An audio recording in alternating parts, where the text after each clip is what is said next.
Welcome, audience, back to 5 Friday Feedback. We are so excited to have you here. If you didn't have a chance to listen to Monday's episode, don't worry, we got you. You can listen to this, then go back to make sure that you don't miss a single thing. So what we're breaking down today is, as a financial professional, I deal with people all the time, especially as a financial coach, in dealing with money lies, things that people believe to be true. Then when you actually look under the hood, you kind of realize, there's really no basis of reality here.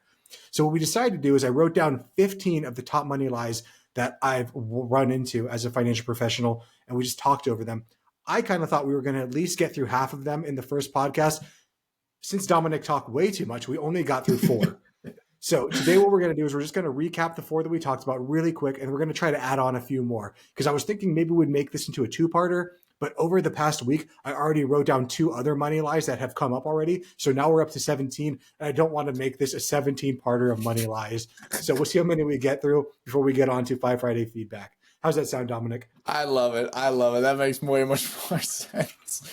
Let's get right into it. First off, guys, welcome back to the podcast. If you are returning, we appreciate your viewership, your listenership. If that's a word, I don't know if it is, but we're going to keep rolling with it, baby. Anyway, if you are new, I'm Dom, he's Chris, and this is our podcast where we talk about finance, mostly, maybe a few John Wick, Star Wars references in there if you're all about those movie references, and occasional fitness reference from here to there. Not to mention we talk a lot about maybe sometimes Chris will talk about physics or philosophy. Exactly.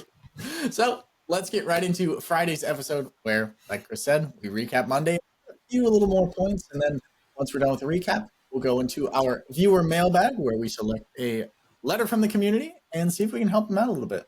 So with that being said, let's get right into it. Number 1. What was number 1, Chris? Number 1 lie that I hear about people with money. The reason I talk this number 1 is because this is one of the biggest ones I've seen, is that money is just about the numbers. And how many times have we heard that? Hey, dum-dum, it's simple. Just make more money, spend less money, invest the difference. Well, if it was so simple, then we'd all be millionaires because we'd all understand how it works. Now, I don't want to go too deep into any one of these ones. If you want to get more on the first 4, I would definitely go back and listen to Monday's podcast, because somehow we filled up an entire hour on just 4 lies. I don't know how it happened, but what I want you to realize is that money is deeply emotional. It's influenced by our decisions, our self-worth, our relationships with ourselves, with others, and our self-worth. All of these things are what money is. And so many times when I help people, I always tell them that, hey, it's personal finance for a reason. And many times, personal finance aspect of it, it's much more personal than it is finance.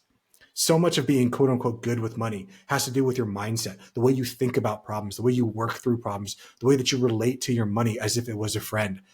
So many times have I talked with people who want to control money, who want to, be in charge in order to dominate it. Well, I've never looked at my pen that I have here and be like, I need to dominate this pen. I need to show this tool that I am really the man, because it doesn't care. It's just a tool. So money is much more than just numbers. Yeah, I loved what we talked about on Monday about money isn't just numbers. Right? It's the man behind the number. It's the woman behind the number. It's the actions. It's the emotions. It's really the energy behind the numbers. And if you're not really understanding what I'm talking about, right? Money is energy. Here on the Five Guys, we talk about it all the time. What does it take for you to go get money? It's going to take your time. It's going to take your energy. It's going to take your life, right? And in return, you get a piece of paper back or a digital currency, right? So for us, money is energy. And how you spend that energy can kind of dictate how well your life goes, right? Are you going to put it in something where your energy grows? And when you get it back, it's more than what you put in. Or are you going to put it in something that goes in the opposite direction and kind of depreciates or falls off a cliff as soon as you put it in, right? If money were so black and white, the rules would be across the board. But unfortunately, money is not as black and white as we hope to be. And no, it's not green or black either. It's not what I'm talking about here. I hope you understand the reference, right? But that's my kind of take. I don't want to spend, because I could listen. I spent 15 minutes on Monday, 20 minutes on Monday just talking about this. I'm trying not to overspeak on this one because we got a lot of pod left to go. So, Chris, do you have anything left on point number 1? Money is just about numbers. No, I just want people to realize that it's not. So if you meet with people who are just saying, "Oh, it's so easy," if it was so easy, we'd all be millionaires. Again, like it's not that easy. I mean, think about you go through a hard day of work. You're tired. You're getting home, and you're like, "I need to save money. I'm going to go home and make food." But then you're passing an In and Out or something like that. You're like, "Oh, it's just a few dollars. Like I'm tired. I've worked so hard." That shows you right there that it's not about numbers. It's about feelings. It's about the way that you're going through life. So much of it is dictated by just your emotions, you know, being tired, being exhausted, just being, I want to just go home and sleep. And I don't want to have to cook food for myself. And if that money, this energy that I've stored can be used to just get me back to my bed sooner, I will gladly separate with it. And I'm not saying that's the right choice. I'm not saying it's the wrong choice. It's just a choice. But if you looked at it just mathematically, you can be like, oh, of course it makes no sense for me to eat out. It always makes more sense mathematically for me to eat at home. But we don't work that way. That's not the way that the world works. If only. I mean, if only it was cheaper just to eat out than to cook at home, man. Oh man, that'd be great. That'd be great. It's like that in Japan. Oh man, Japan's awesome. Japan's great. It's great. Would you ever consider? Now, this is what sucks. This is what sucks. You know, you got a wife, you got a family, you got a business. It's like, damn, I wish I could just pick up and move to Japan for like a season, just like a year or so. Just live that chapter, right? If I didn't have dogs, my wife probably would be able to do stuff like that. But she also is a doctor, so it's a little bit harder. But It's tough, right? Japan is probably the only trip I've ever been to that I came back to America and I was like, that might have been better. honestly, oh, man. But We need to. Yeah, to be fair, you also get 60 cents on every dollar. When I was there, at least. So like every dollar you had is $1.60. So it nearly doubles your money. So it was pretty incredible. Yeah, and for a finance guy in a target rich environment like that, that helps. That helps. Yeah, Yep. that'd be pretty sweet. Yeah, I would love to travel there one day. But till then, we will get on point number 2. Point number 2 of the lies that the money people have been telling is money is the root of all evil. Is that true? Or is that false? No, I'm just going to answer. No, it's not true in any way. Money is just a tool. Like this pen is just a tool. This pen is not good or evil. In the hands of John Wick and he's trying to beat me up, yeah, this pen is evil. Yeah. But if I'm trying to write something down, the pen is good. The pen is just a tool. The pen has zero objective truth to it. It just is. I'm the one that gives it its meaning. Same thing for money. Money is just a tool. It's not good. It's not bad. It's not neutral. It is literally nothing. The power that we choose to give to it is what it is. And we found out together that the true saying was the love of money is the root of all evil. And Dominic, our resident producer, the young Jamie bad boy, was actually to pull up that saying comes from the Bible.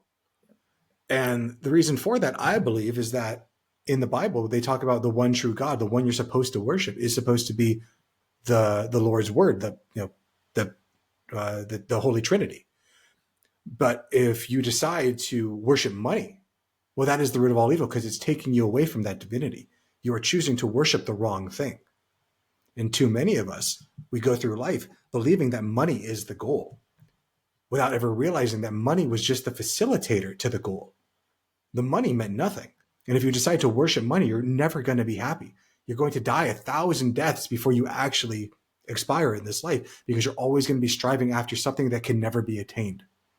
So money is not the root of all evil, but sometimes it can be perceived that way because money amplifies whoever you already are. If you're an asshole with money, you're going to be a bigger asshole. If you're a really good person with money, you're going to be a better person. I think it's absolutely foolish. And I'm going to be honest with you. I might be calling a few people out right now, but I think it's so foolish to call inanimate objects evil, right? Is a gun evil because I pick it up and I go shoot someone with it? No. The person shooting is a pretty bad guy. Right? I could do the same, like what Chris said, with a pen, with a knife, with a car, right? More people die in car accidents than probably anything else. Is that evil? Most people die from, what is it, cardiovascular disease? Is a hamburger evil? Is McDonald's Corporation evil? Maybe so. Maybe so. The Hamburglar had a point there, right? Maybe he was doing good for the community. We don't know. Ronald McDonald. Yeah, he was trying to save you from death. The Hamburglar. This freaking this terrorist Ronald McDonald is poisoning our food. So maybe the Hamburglar is actually the savior of the story. We don't know, but we painted him as an evil guy put some black and white stripes on him, and he's a criminal. Yeah. You just mentioned the word right there, the story. We as human beings live in stories, and we don't know where the story goes. We don't know how the story ends up ending, but we assign things as good or bad without knowing where the story ends. And sometimes we don't even ask ourselves, is the story we're telling ourselves true? Is it the actual story? Meta ways of thinking about things. I know it gets deep pretty fast, and I don't want to take too much time just talking about that one. So I would like to move on to number 3, if that's okay. No, it's totally okay, because I know we could go for another 30 minutes on this one alone. Like we could go deep, but we're trying to be respectful of the time, and we're trying not to repeat Monday's podcast. So number 3, we're also trying to get a few of them done. Number 3, Chris, what do we got? All credit and debt is bad. And again, is anything good or bad? No, thinking makes it so. And anytime you make the statement always or never, you're pretty much always wrong. That's the only time that you can use that word always and be pretty much correct. But the big thing that we want to get from this is that debt is not always bad. And all debt can't always be bad, because people use debt effectively. If you go and try to buy a house, very few people in this world have money to just drop straight cash to have a house. But if you want to put a roof over your head, you want to support your family, you need to take on debt. So how can debt be good if it puts you into a better situation? So instead of it being one binary state of it's good or bad, it just is. And the way that you choose to use it is what gives it that serving you or not serving you. Again, it's not good or bad. It's just, is it helping you be the person you want to be in the story that you're telling yourself, or is it not? Because someone like me who uses credit cards constantly to be able to travel the world for free, yeah, credit cards are a good thing in my story. But if someone else came to me and they saw, Chris, you have 16 credit cards, you have all this stuff, like you have how much credit to you? Like, Chris, you're a sick person. Like you're bad. Well, when I'm in Africa chilling on my all expenses trip, well, we can have that discussion as to what's good or bad or what is serving me. But those credit cards allow me and my wife to travel and spend time with one another that we would not be able to do without it.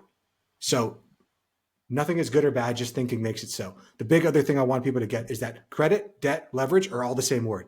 Yeah. So when people say, oh yeah, I used my credit card, call it a debt card. Oh, I bought that stock on leverage, I bought that stock on debt. Yeah. Credit and leverage are marketing terms. Okay. They're marketing terms for the real word, which is debt. And like we were talking about, the story you tell yourself is probably the most important conversation you'll ever have with yourself.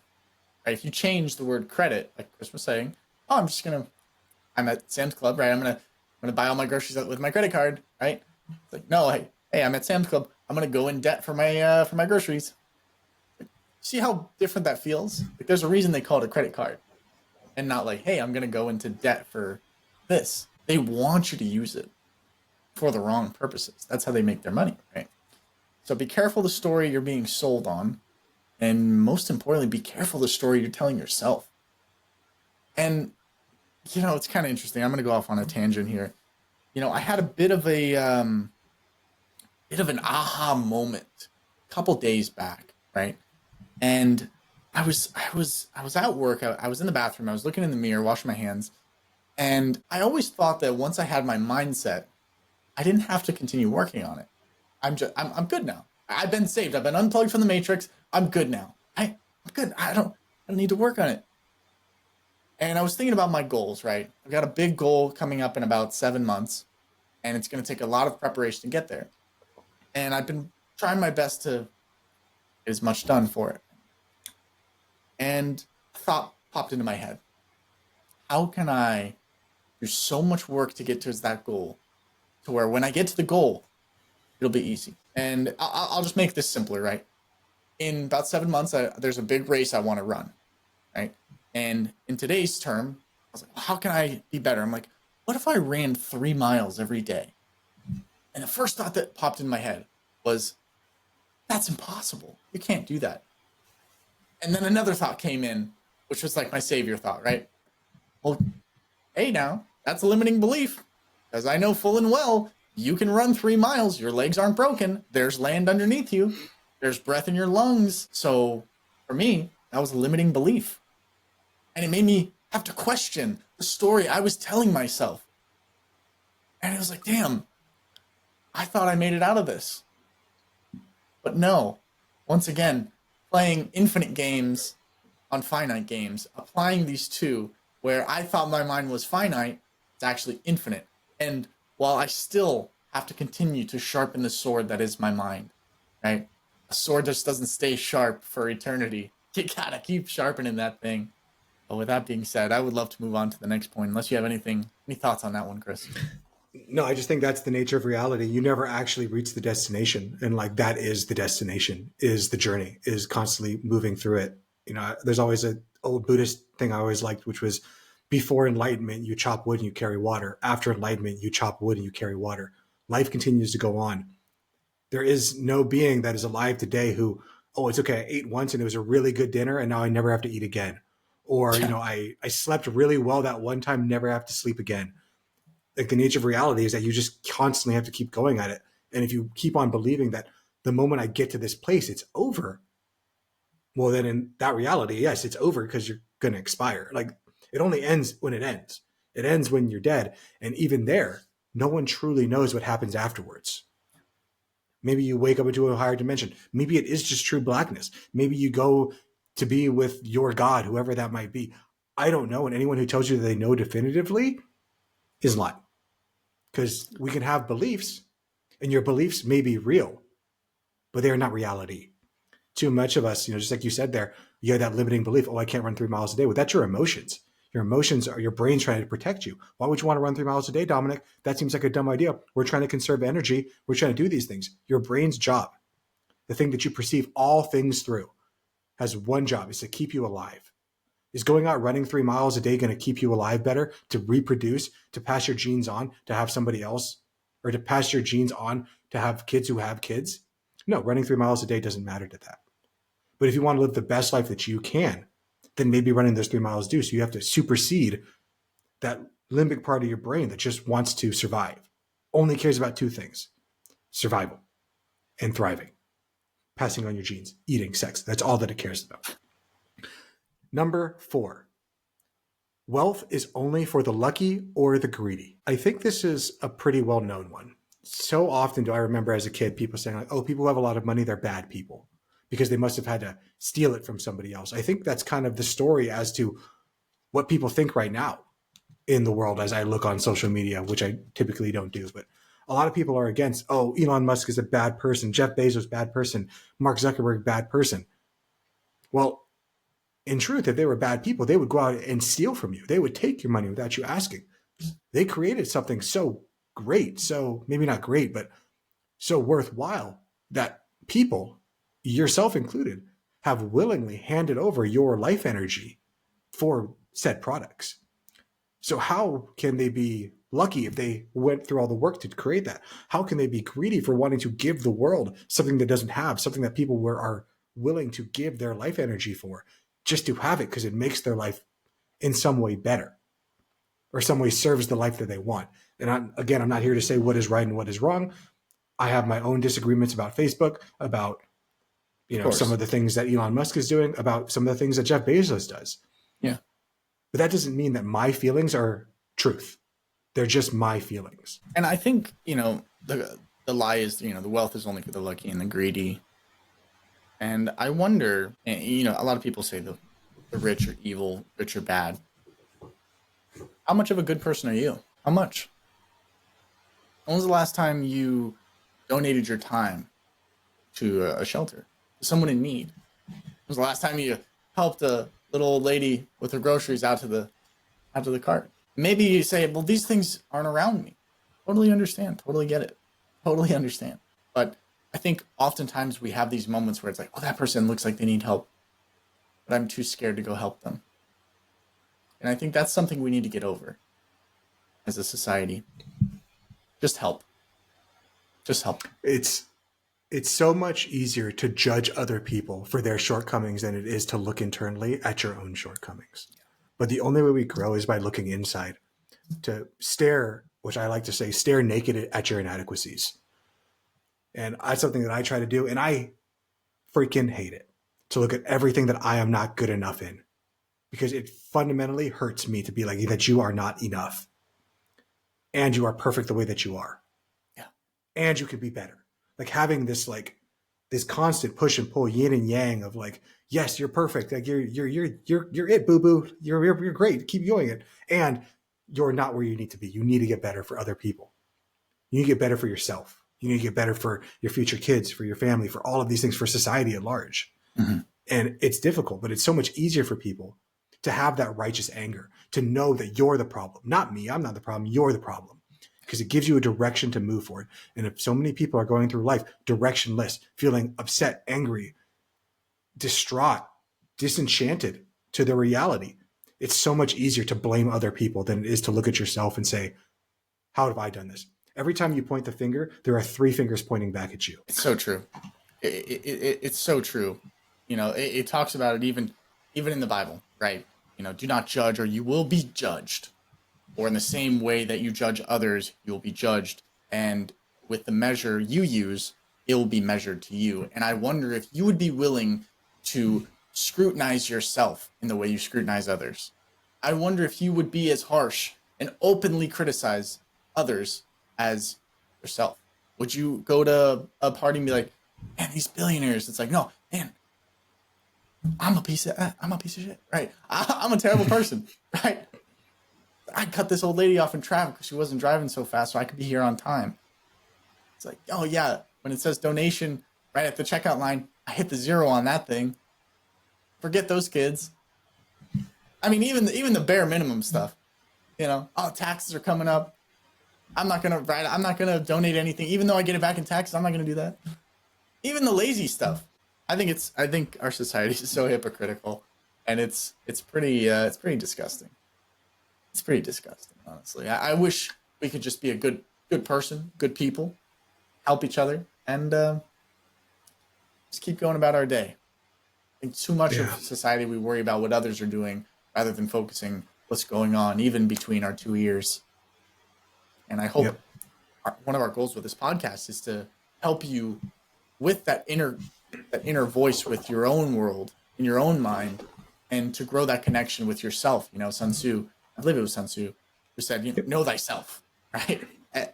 Every podcast I got to say it. We got to say it at least once. But, truly, I mean, the one who conquers themselves has conquered the most difficult challenge of all. And I think you talked about it a little bit, is that story you tell yourself. I kind of go back to this over and over again, but you said like, oh, well, when I cut that person off in traffic, it's because I didn't see them, because I'm a good person. Like, obviously I didn't mean it. But when someone else cuts you off in traffic, you lose your mind, believing that you were the center of the reality, that you are the center of the universe. Obviously, when that person cuts you off, it's because they knew it was you, because you believe that you are the center of the universe. Recently I had an interview with a job, and one of the questions they asked me was, how do you deal with difficult customers, people that are upset with you? And I kind of talked into a long story about a client of mine who called me recently, and they were like, hey, Chris, I want to open up a 529 plan for one of my kids, which is a college savings plan. And I was like, oh yeah, for sure, we can definitely get that set up. So I had talked to them about this. Their kid had been born like 2 years ago. And I talked to them about that like 2 years ago. Hey, let's get this stuff done. If you guys want to, here's all the paperwork. I followed up with them a few times. They just never did it. So I one of my things, I don't follow up with you multiple times. Like, I'll follow up with you 2 times. If you don't respond to me on it, okay, then it's not that important to you. You can come to me when you're ready. So she calls me, says, I want to open the 529 plan. And I say, okay, cool. Well, let's go ahead and we'll get this done. And after that, I said, like, it's probably going to take like a week or 2 weeks for this thing to get set up. And they just lose their mind. Like, what do you mean it's going to be 2 weeks? Like, how you said it's going to be easy. And I said, yeah, it's an easy process, but it's not immediate. So they're getting upset. They're getting angry. They're going through all these things. And I had to remember that in this moment, of course, I want to scream back at you. Like, hey, I told you about this 2 years ago. Like, how dare you blame me for this? But I had to remember that this person is going through their own things too. And they're not mad at me. They're mad at the situation. I remember a long time ago, I had a boss when I used to work at a water park as operations manager, who kind of talked to people as like tea kettles. Sometimes you have the tea kettle on the burner, and eventually that tea kettle starts to scream, it's getting mad, it's angry. Yeah. You don't go and you start screaming at the tea kettle. You don't fight back at the tea kettle. You remove the tea kettle from the heat and you allow it to calm down. And sometimes, unfortunately, the way that tea kettle is removed from the heat It's just by letting it get all out. And you just have to sit there and absorb it. You don't have to listen. You don't have to think it's truth. You just sit there and you wait until that tea kettle simmers enough to stop screaming. And then you ask them, hey, what's going on? And you get to the real nature of reality. But if you think that this person is yelling at you because they're a bad person, because obviously they're yelling at you because they thought about you exclusively when they started it, you're never going to be right. It's like the person that screams at the cashier at the checkout line. They're not mad at the cashier for not accepting the receipt that expired. They're mad at themselves for depending on a receipt or for being, giving a old receipt, and now they feel embarrassed. So rather than just feel embarrassed and knowing themselves and be like, oh wow, that receipt's expired, that's on me, they decide I have to lash out at you. So if you meet those people with compassion, I'm not saying it makes your life better, but it does make it a lot easier to understand that you're not the center of things. You're just a story in the myriad of other stories that are happening simultaneously all the time. Absolutely. I couldn't agree more. I couldn't agree more. And part of me, well, that's all for today's episode. Time to move on to viewer mailbag. No, I'm just kidding. But let's try to get through two. Let's try and get more. We got two more. Yep. So number five, you need a high income to be financially free. That is money lie number 5 that I've seen very, very often. What do you think about this one? You need a high income to be financially free, to be financially independent. The only way to do it is with a high income. There's people in India and China and Mexico. I mean, they live on mere dollars, pennies a day. I don't think they need high incomes to be free. People here in America that could live on very little per day, right? Does a high income help?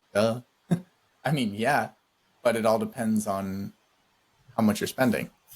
Because usually when people get a higher income, there's a little bit of a lifestyle inflation that comes along with that. And if you don't know what that is, that's kind of like, as I make more money, I get bigger toys. Well, I had a used car before, it's paid off. Well, now I'm going to get a nice brand new Ford truck, right? I'm going to get a bigger house. I'm going to get better clothes, better stuff. And rather than, keeping your expenses low, your expenses grow with your paycheck and you end up basically living the same exact life. Financially, that is. So a high income can help, but you don't need it. That's my take on it. I think you're exactly right. And I think people that say, oh, well, income doesn't matter. Well, that person just doesn't understand how math works. Of course, income matters. It is a huge factor. There are so many things that having a big paycheck can fix. But even having the best big paycheck, it only hides problems. But eventually those problems will come. People that are financially independent think more about managing their money wisely than they do on how much they earn. Now, that doesn't mean they don't focus on how much they earn. Of course they do. There's two sides of the equation. If A plus B equals C, A being how much money I make, minus how much money I spend, being B, equals C, which is the gap, which is how much I get to invest in. If I'm only focusing on A or B, well, I'm leaving half of the other lever. The Stoics talk about a lot about going through life and pulling on the right levers of life. It's the exact same thing here. We have two levers to pull from. Why are you only pulling one lever? You have both, but people that are financially independent, that want that, they focus more on managing the money than just spending money. Because I have worked with plenty of high earners that are broke. $600,000, $700,000 a year that are flat broke. While I've also worked with disciplined people who are lower middle class, socioeconomically, $40,000, $50,000 a year, who have quote unquote more of a, or have a higher net worth than people who are making 6, 7, 10 times more than that, because they focus on managing their money, not just how much income they come in. Because yes, you can have a huge income, $1 million, but if you're spending $1 million, or even worse, if you're spending more than $1 million, you are effectively broke. Where the person who is making $40,000, $50,000, living on $30,000 with roommates, living a good life, maybe not as lavish, but a life where they're happy in, is financially, mathematically, in a better situation on the long term, that is. Number 6, I'm not going to talk about number 5 because I could go in for another 20 minutes, so I'm just trying to be respectful. Number 6 is buying a home is always a good investment. So that's what you're saying is one of those money lies. What do you mean by that one, Chris? Well, I think that too many people, they pick up money scripts. I call them money memes in Yeah. my business. And I don't mean a meme by like a funny gif that you see online. A meme is a thought process that comes from a family or a group that kind of just permeates. It just is. It's truth. Yeah. People don't even question the memes. And the meme here in America is, in order to be successful, you must own a house. And in order to own a house is always a good investment. And again, just like we use with the other ones, all credit card debt is bad, always and never. Whenever you hear those words, you can basically know that whatever's after it is probably going to be wrong. So how can buying a house always be a good investment? The truth is, a home is a lifestyle choice, first and foremost. They're not always financial wins. How many people bought houses, a quote unquote good investment, in 2008 and then lost majority of its value? Was that a good investment then? How can it always be true? Yet I just showed you an example right there. It's a lifestyle choice first and foremost. Sometimes renting can be the right option. In fact, right now in the economy, renting mathematically is the right option for most people in most areas. Yeah.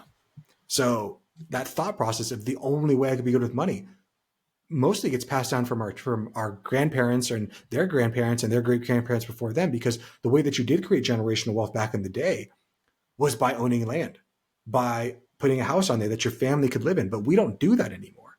We're in a different place in time. So why are we sticking to the old money rules, the old money memes that we were passed down, instead of questioning it? Back in the day, for someone to buy a stock, to buy equity in a company, they would have to, first off, have a minimum amount of money, which was typically quite a bit. They'd have to call a broker. That broker would have to go and buy the money and then issue them a share and then send them a certificate saying that you own this company. And then there'd be all of this money that would have to trade hands in order for that to happen. And it would typically take weeks for that settlement to come through. And you have to pay the broker commissions to buy that. Nowadays, you can open up a Robinhood account, and I'm not telling anyone to open up a Robinhood account because I don't really like Robinhood, but you could open one right now and start buying and selling companies for free. We live in a very different world, different than our grandparents. Yes, our great grandparents and our grandparents before, and our grandparents could walk into any neighborhood on a median salary, one parent working, two kids at home, and be able to purchase a house. Yeah. And still be able to go out for the summer, be able to afford a car, be able to do all those things. That is all true. And yeah, it's harder for us now, but we also have something they didn't have. We have ChatGPT. We have the internet. We have the most connectivity and knowledge never before seen in human history. If you went back 100 years and you took any time before that of history that we know, and you said, what do you think is going to be like in 100 years? You could take anybody from any time period, drop them into another time period 100 years later, and it's going to be they're probably going to be okay. They're going to understand the dynamics of reality, what they need to do, eat, drink, survive. But if you take somebody from 100 years ago, the 1920s, and you drop them in today's world, they would not know how to survive. It would be completely different to them. And God, if I know what 100 years from now looks like. We've created artificial intelligence, a form of what I believe to soon be sentient life that thinks completely different than us. I mean, just think about this. The literal definition of a moron is an IQ of 60. Einstein had an IQ of 180. That is 3 times different from a literal, and again, I'm not saying moron like to be mean, like medically stupid. Like the actual definition is 60. Yeah. To Elon Musk and Einstein was 180. Well, we already know that ChatGPT, Claude, DeepSeek, these ones are already working in the 200s, 300 range. And they've only been around for a year. And they're reiterating. What happens when you have a being, maybe if you want to call it conscious or unconscious, I don't know, but is 5 times, 10 times, 20 times, 100 times smarter than the smartest people on the planet? What is that world going to look like in 100 years? We can't even begin to predict it because we only know the way our mind works. We don't understand how the silicon consciousness works. It's something completely different to us that we can never begin to understand. So What the next 100 years looks like, I have no idea. I'm sure it's going to be a wild freaking ride, and I'm excited to be a part of it. Well, I think with that being said, I think we're going to move on to our viewer mailbag, unless you have any final thoughts, Chris. Yeah, just back to the house thing real quick, because we didn't really Yes. talk about that. So depending on the location, the market condition, and the maintenance costs, renting can sometimes, and I would argue right now, oftentimes, be a smarter move than renting or than owning. Mhm. So what I would say is for people that believe that owning a house is always a good investment, question that. Would you bet your life on it? If you would you bet your mom's life on it, your daughter's life, your son's life, your wife's life on it?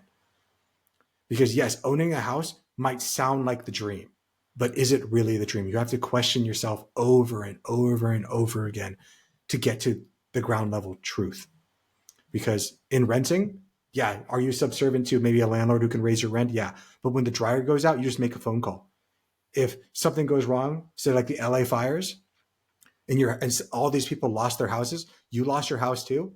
At least it wasn't your house. You may have lost your objects, but you didn't lose your house. Too many people put themselves into their home. And again, I would argue that that's not the right way to look at it, but I understand where that comes from. Absolutely. And, you know, some people talk about the housing prices going up. You know, oh, it's good for me because the value of my house went up. It's like, well, it's good if you want to sell. What if it's your forever home? You know, what if it's the home that you want to pass down to your kids? It's your generational home. I don't know. There's a lot of things to think about. Usually a good No, I mean, investment is it something that literally puts makes money. no difference. Yeah. Yeah. And usually a good investment is one that puts money back in your pocket rather than takes money out of your pocket.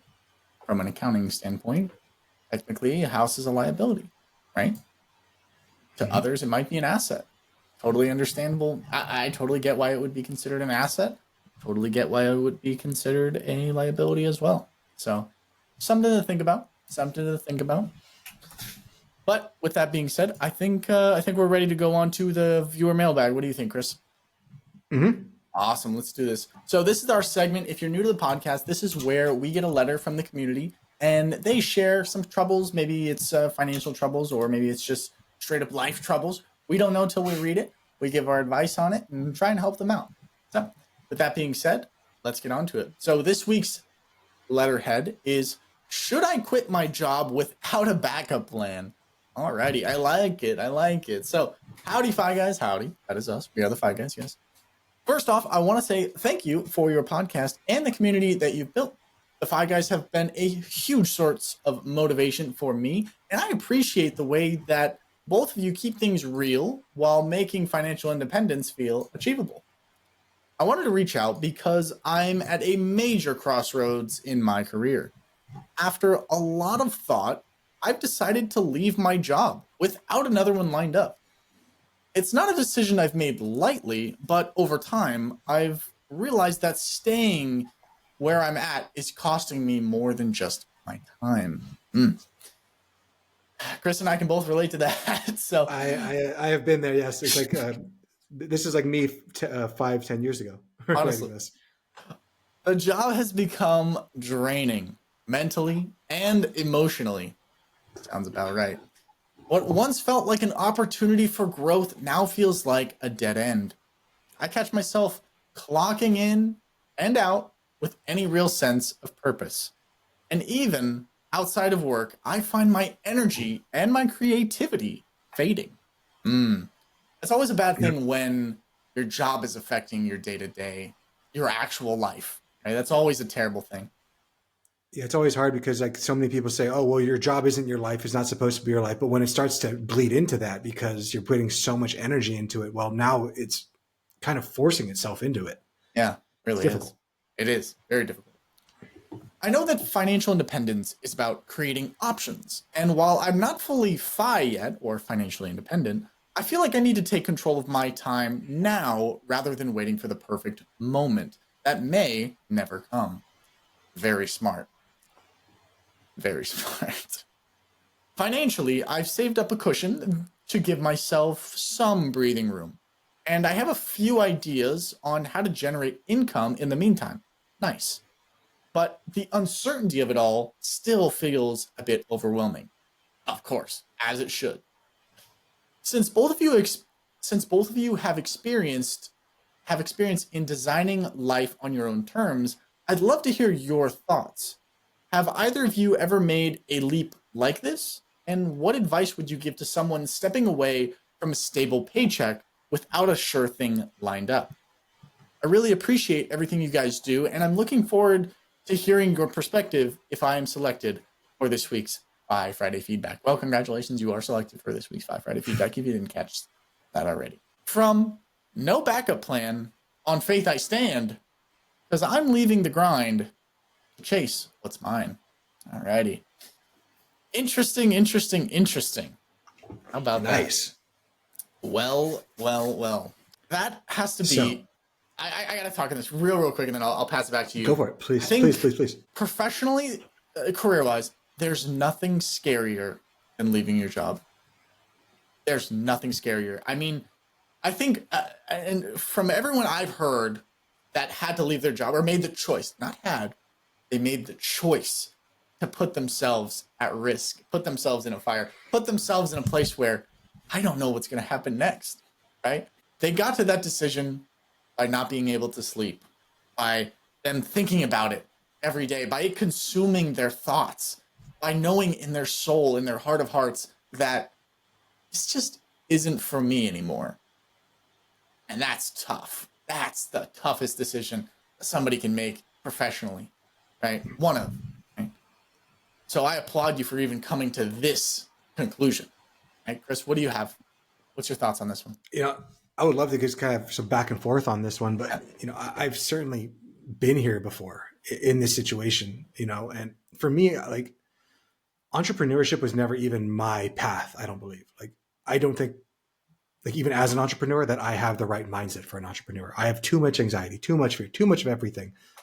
The one thing that is very nice for me is that I have a very, very low spending rate, like stupid low, which gave me a lot of wiggle room to be able to design a life that was intended to me. So when I kind of got to my point of taking the leap to creating my own company, it was forced upon me. And I know exactly what you're saying, where the scariest thing is to jump by choice. It's so scary. That's where we kind of fall into this one more year syndrome. That's something that people on the financial independence realm get to a lot. They have their money. Maybe they're have the 4% rule. They even have some extra cushion. They have a few years of savings. They have all this stuff. But their brain goes, no, one more year. Just save up a little bit more. Because what if? Your brain is a predicting machine. And of course, it's going to predict the worst outcome, because its goal is not to keep you thriving. It is to keep you alive. And it believes that if you run out of money, well, that's it. Like, you just drop dead. Like, the timer ran out, you're done. But that's not what actually happens. We all adapt.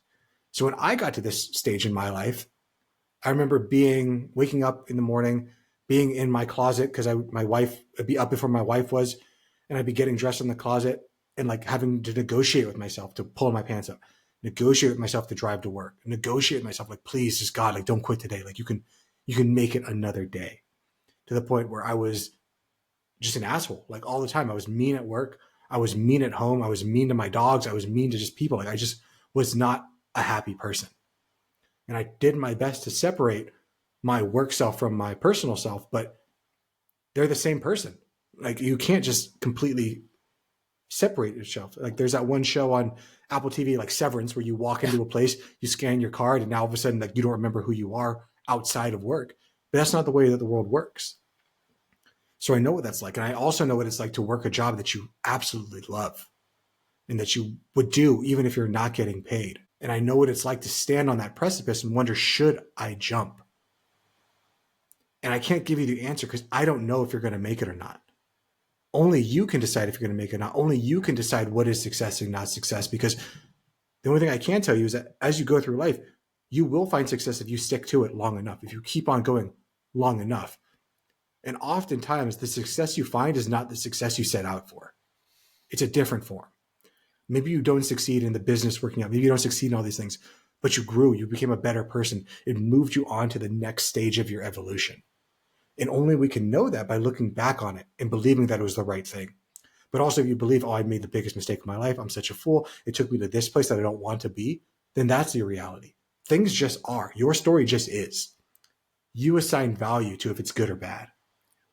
What thoughts do you have from that, Dominic? And I probably have some more. Gosh, I mean, so he's saying, should I quit my job without a backup plan? Now, he does have money saved. It reminds me of a scene in The Dark Knight Rises where Bruce is trying to escape the prison, right? And he's climbing up the wall. He's climbing up the wall. And he has his safety net. He has his safety net. He's climbing, climbing. Builds himself stronger and stronger and stronger. Every time he jumps, he fails, right? And he doesn't understand why until he goes to the prison doctor and he says, you need to feel fear. You need to embrace the fear. The fear is what can motivate you. The fear is what can drive you to new limits, to new heights, right? If you don't know where your next meal's coming, or you don't know where the next paycheck's coming from, you don't know how you're going to put the lights on, I guarantee you, you're going to find a way, right? I'm not saying you shouldn't quit your job. I'm not saying you should quit your job. All I'm saying is sometimes we need to be tested. And sometimes when we are tested, it's going to hurt a lot. You might run out of money. You might have to go live in your car. You might have to move in with your parents. You might have to skip a few meals. But I think it's important to embrace every experience as it comes. I think it's important to, especially as a man, I don't know if you're a man or woman, but I'm assuming you're a man. I believe it's important for men to suffer to an extent, right? But if you are going to suffer, suffer at your own hands, not at the hands of someone else. And suffer for a cause, not just endless suffering. Right now, you're at a job you don't like. It's draining your soul. It's draining your energy. It's draining everything, right? You're suffering for a paycheck, right? But maybe you look at your bosses and you think, you know what? I can do a better job than them. I can do exactly the same job as them. Maybe I open my own company and compete against this company, right? Something like that. I don't know. I don't know what your journey is, but I do know that sometimes we just need to embrace fear. And like we talked about a few podcasts back, fear is not something that we should be running from or scared of. It's a friend. It's a tool. It's to be used when you need it. It can be a great motivator. It can be a great pacifier too, though.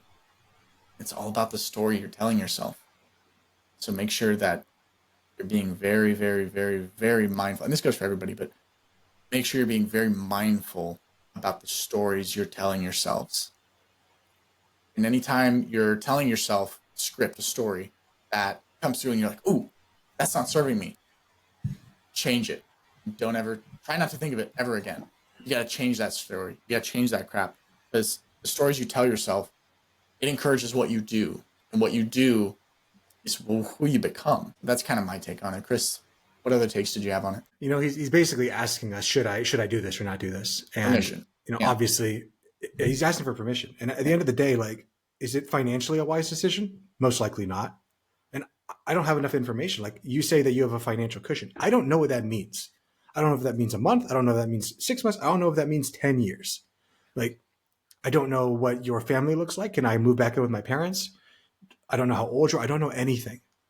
But it sounds like what you want is permission to quit your job. You need to find that in yourself. Do you have permission from yourself to quit your job? Do you believe that you could do it? I don't know. I would never want anyone, like, this is a freaking podcast. I don't know you. Like, you can't just listen to me and be like, well, Chris told me that I could quit my job and everything would be fine. That would be crazy. But do you believe that you could figure it out? Like, right now, regardless of what job statistics shows, it's not a good job market. Yes, there's a lot of jobs open, but there are a lot of part-time kind of mediocre jobs. I don't know what your lifestyle looks like. I have no idea how much you're spending. I have no idea how much you're making. I don't know any of this information. But if your life is so bleak right now, going to work is so difficult, and you are really that afraid, could you line something else up before you leave? Go get a job at a convenience store. I mean, obviously, you need to know how much money you're spending, how much money you're making. You have to have this information. That knowledge, that clarity is power in its own. Then once we have that clarity, we can have understanding. We begin to understand why we are the way we are. Then from that understanding, we can start to make change, conscious change to be the person that we want to be. But I don't know if you have the clarity. I don't know if you have the understanding. And right now you're just trying to go to the change. So again, I'm not going to say if you should leave your job or not leave your job. I have no idea on what you should do with your life. But I do know what it's like to wake up every day to a job that you absolutely hate. I know what it's like to negotiate with yourself, to have to walk into the room, negotiate with yourself every single day. And I know how draining that is. I don't know what place you're in. And I can tell you from my place, if I could go back and just be a good employee, listen to other people, not ask questions, not ask why, not try to drive to be a better person, my life would probably be a lot easier as an employee, a lot more simple to have a place that I work from blank hour to blank hour. After that, I turn it off. If you're an entrepreneur, if you're all those things, you don't have that luxury. It's on 24/7. When you're trying to go to bed, when you're watching TV with your kids, when you're at the gym, it's on all the time. And that's why oftentimes entrepreneurs are paid so handsomely. It's because you're working 24/7. But people look from the outside in saying, oh, look how easy it is. Look how nice that is. They're just making all this money. It's because they're suffering. And they chose the suffering for them that was the right suffering. The suffering of never being sure, of being constantly afraid, of constantly working, rather than the suffering of being subservient to somebody else, having to live a life that they believe was smaller than them, having to be the person that other people wanted them to be. I don't know you. I don't know anything about you. But if you believe you can make it, I believe you can too. People that go into entrepreneurship, and I don't even know when you say like you want to design your life, I don't even know if it is entrepreneurship. I'm just kind of going that way because that's the way that I'm thinking about it. People that go into entrepreneurship, they do it out of a desire to do it no matter what. Even if they think like, I don't know if this is going to make it. This might be the worst decision of my life. It might be the best decision, but I have to try. And it's that fear, the fear of at the end of my life, looking back and not knowing that I tried my best, outweighs the fear of the unknown of failing. Because both of those fears are 100% real. Which fear is greater for you? The fear of failing and trying, or the fear of never trying at all? They're both there. Which one's more important? That's a question that only you can answer. And I can guarantee you at the end of your life, regardless if you do it or don't do it, if you choose to look at it positively, it will be positive. If you choose to look at it negatively, it will be negative. You're at a nexus point where your story can go in different ways. And in truth, every single moment, we are at a nexus point of our life going in different ways. Recently, I played a little game with ChatGPT. I went into it and I gave it all the information that I remember about myself when I was 21 years old. And, I just graduated college. I was a lifeguard at this place, blah, blah, blah, blah, blah. And then I said, predict in the next 15 years where this person's going to be, or next 12 years where this person's going to be. And it gave me a story about this person's going to be here. And then I asked it, okay, do it again. Gave me another story. Oh, this person is here. Some of the stories were great. Some of the stories were sad. Some of the stories were, oh, this person broke his leg, got addicted to drugs, and died. Some of the stories were, this person joined the Marine Corps, continued on doing these things, died in war. Some of the stories where this person got a finance degree, did all these other things. So many points in our life are these nexus moments, the moment where everything converges to become who you are, who you're going to become. And not till we look back on it do we see that path that we went through. You're trying to control the future. Just like I talked about with that experiment that I ran with ChatGPT, because it is great at coming up with stories, is there were so many little moments that could have diverged my path entirely. Pure luck. Maybe I had one drink at a bar one time. Legally, I was sober, but I got in a car accident just due to the nature of reality. Someone pulled in front of me. And of course, since I had the alcohol in my system, I go to jail. Some of the stories that ChatGPT came up with are better than my life now. Some of them, many of them were far worse. But so much of it came down to sheer dumb luck and a belief that no matter what, I was going to make it through that. That's where I am today. But who knows all of the steps that could have happened to me not being here with Dominic today, not doing what I'm doing. All of the things looking back on it all seems like pure dumb luck because it was. And I took that pure dumb luck and I chose to do something with it. That's the place that you are at right now. Are you going to do it? Are you not going to do it? I don't know. Only you can decide. Are you going to be okay? Are you going to be not okay? Only you can decide. But I believe in you. You're a member of the community. You're trying to grow. You're trying to get better. That's all we can ask for. Yeah, 100%. While you were speaking, I had this idea, And this is just for me in my own life. And I don't know if you can relate or if anybody else can relate, but sometimes I believe in myself quite a lot. Other times I believe in myself not at all. But all the time I believe in everyone else. Like for you, example, Chris. Like for you, I believe in you, man. I believe you could do freaking anything. You could do anything. Like you're amazing. Like, you could do if you wanted to do finance stuff, you want to do fitness stuff, you want to do this, you want to do that. You could do anything. I believe that into you, right? But I think it's so important to take a step back from yourself, look at yourself, and you're like, you know what? I believe in this guy too. And you're just looking in the mirror. I believe in this guy too. He can do it. He can freaking do it. He can do anything he sets his mind to. And sometimes all you have to do is take that leap of faith. And oftentimes, it's a freaking stupid move. Oftentimes, on paper, it's the dumbest move, but it's the only move, right? So many times, I know in both of our lives, Chris, where it's like, oh, man, I got to make a change. And the only way I can change is it's going to be rough. It's going to be bad before it becomes good again. It's going to be rocky. It's going to be, it's another Batman quote. It's always darkest right before dawn. And you could jump off and everything's great. And maybe you sail off into the wind and everything is awesome, right? Maybe not. Chances are not. Probably not. Highly unlikely. Highly unlikely. But Chris and I say that with a smile, because the faster you can get through the pain and understand it, the faster you can get to the other side of happiness, and not even happiness, but just a little bit smoother sails. That's what we'll call it. Just a little smoother sails, right? So like Chris said, like we can't give you the yes or no, but we can give our perspectives. And we hope that helps you make your decision.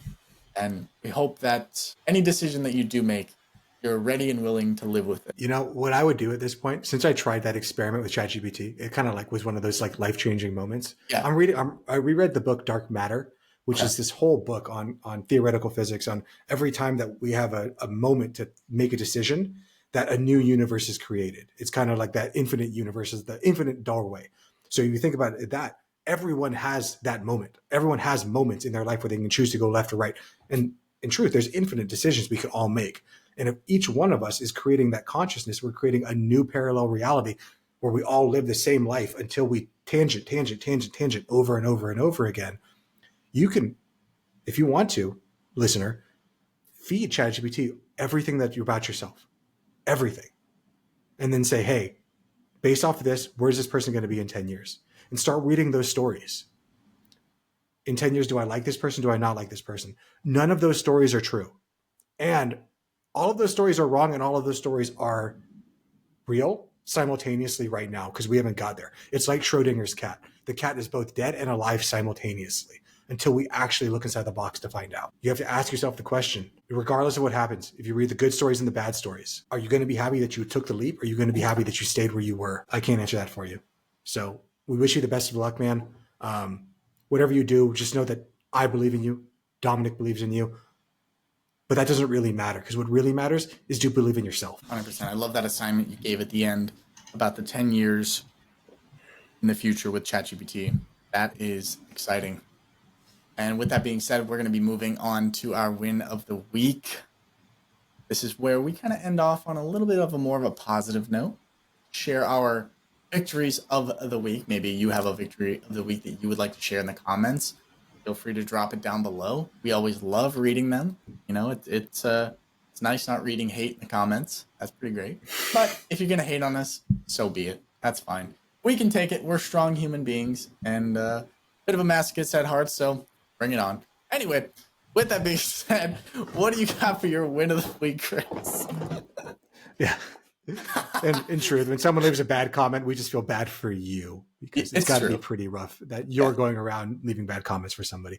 But whatever, we digress. My win of the week actually is that Bryn got approved for a new credit card. So she also got a Hyatt credit card. I got mine like 6 months ago, and now she got hers. So once we hit the $3,000 bonus or $3,000 spend, we get 65K bonus. So just so you guys are kind of aware as to how far Bryn and I are thinking in advance about our trips. We are planning an Australia trip for 2026. We are at the beginning of 2025 still, but we're already planning out what cards do we need strategically in order to build up the points to be able to travel, a year and a half in advance. So a lot of our lives, just like the viewer mailbag talked about, it's intention. It's about designing the life that you want, not just hopelessly like, oh, I ended up here in Australia with all these credit card points. I had no idea how it was going to happen. Does that happen sometimes? Yeah. Do sometimes people just like they win the lottery, now they have a bunch of money? Yeah, that's just pure dumb luck. But in order to sustain that, to have it happen over and over and over again, my wife go on multiple trips a year on credit card points and stuff. We get to live these fantastic lives because of financial independence year after year after year. Not because we're lucky year after year after year, but because we have the right mindset, the right mentality, the right conditioning, the right thinking about things, and really designing the life that we want over and over and over again. It can't be luck if it's happening over and over and over again. It's the mindset. It's all these things. So please, guys, don't just listen to me think I'm just trying to like tell you guys how great I am, because I'm freaking not. I'm just a normal person. But I try to live for the person of the future. I try to live for right now and for future me. Because in truth, they are the same person, just in different time and space. I love that. I love it. My win of the week is that I finished a new book called Awaken the Giant by Tony Robbins. And it's been a very interesting book. You've read this one before, Chris? No, I haven't read a lot of Tony Robbins stuff. I do like him a lot. I have nothing against Mr. Robbins. But no, I've not read that book, but I have heard of it. I have heard of that one. Okay. Yeah, this was my first Tony Robbins book. Again, like I've seen some of his videos. I've heard about him. I've known people who've really enjoyed his content. Pretty interesting book. Pretty interesting book. I got it on Audible. Very short book.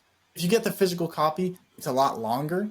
But the one on Audible was a lot shorter. And to be honest, I got what I needed out of it, and I am grateful for it. It's one of those things where it's like, okay, I think I'm gonna read it again. It's very short, okay? So I'm gonna read it again, maybe a few times, and I actually have a list of piece of paper and talks about what are 5 limiting beliefs you have, 5 empowering beliefs.